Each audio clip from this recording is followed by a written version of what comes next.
Korean ഉപദ്വീപിൽ വീണ്ടും യുദ്ധകാഹളം മുഴങ്ങുകയാണ്.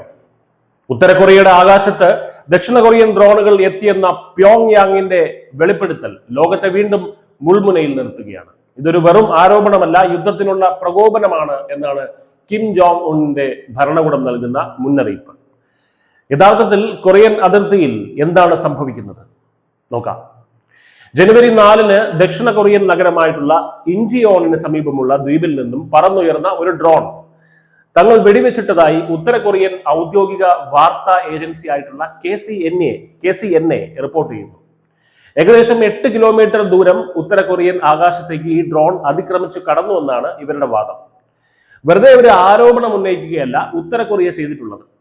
ഡ്രോണിന്റെ തകർന്ന ഭാഗങ്ങൾ, ഇലക്ട്രോണിക് സർക്യൂട്ടുകൾ, ഡ്രോണിലെ ക്യാമറ ഉപയോഗിച്ച് പകർത്തി എന്ന് പറയപ്പെടുന്ന ഉത്തര കൊറിയൻ സൈനിക കേന്ദ്രങ്ങളുടെ ആകാശ ദൃശ്യങ്ങൾ എന്നിവയെല്ലാം തന്നെ അവർ പുറത്തുവിട്ടു. കഴിഞ്ഞ സെപ്റ്റംബറിലും സമാനമായിട്ടുള്ള രീതിയിൽ ഡ്രോൺ കടന്നുകയറ്റം ഉണ്ടായതായി പ്യോങ് യാങ് ആരോപിക്കുന്നുണ്ട്.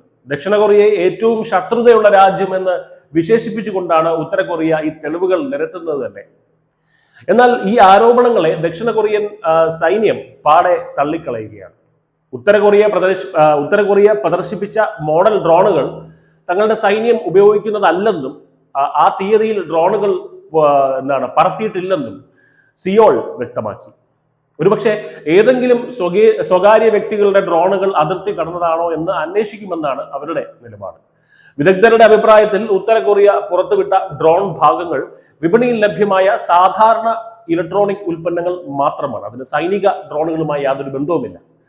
സൈനിക ആവശ്യങ്ങൾക്കായി ഉപയോഗിക്കുന്ന അത്യാധുനിക ഡ്രോണുകളുമായി ഇതിന് സാമ്യമുണ്ട് എന്ന് വരുത്തി തീർക്കുകയാണ് നോർത്ത് കൊറിയ. എന്തിനായിരിക്കാം ഈ വിഷയം ഇത്ര ഗൗരവമായി നോർത്ത് കൊറിയ ഉയർത്തുന്നത്? ഇവിടെയാണ് രാഷ്ട്രീയ തന്ത്രങ്ങൾ ഒളിഞ്ഞിരിക്കുന്നത്. വരാനിരിക്കുന്ന പ്രധാന ഭരണകക്ഷി യോഗത്തിന് മുന്നോടിയായി രാജ്യത്ത് ദേശീയ വികാരം ഉണർത്താനും ദക്ഷിണ കൊറിയക്കെതിരായിട്ടുള്ള സൈനിക നീക്കങ്ങൾക്ക് ജനപിന്തുണ ഉറപ്പാക്കാനുമുള്ള നീക്കമായിട്ടാണ് ഇതിനെ കാണേണ്ടത്.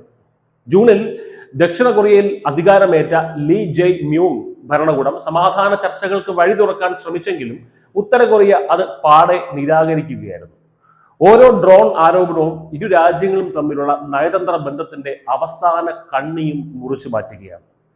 കൊറിയൻ ഉപദ്വീപിലെ ഈ അസ്വസ്ഥതകൾ കേവലം 2 രാജ്യങ്ങൾ തമ്മിലുള്ള പ്രശ്നമല്ല.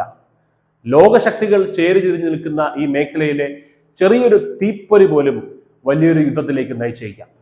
കിം ജോങ് ഉന്നിന്റെ അടുത്ത നീക്കം എന്തായിരിക്കും? ലോകം ഉറ്റുനോക്കുകയാണ്. News desk news India Malayalam.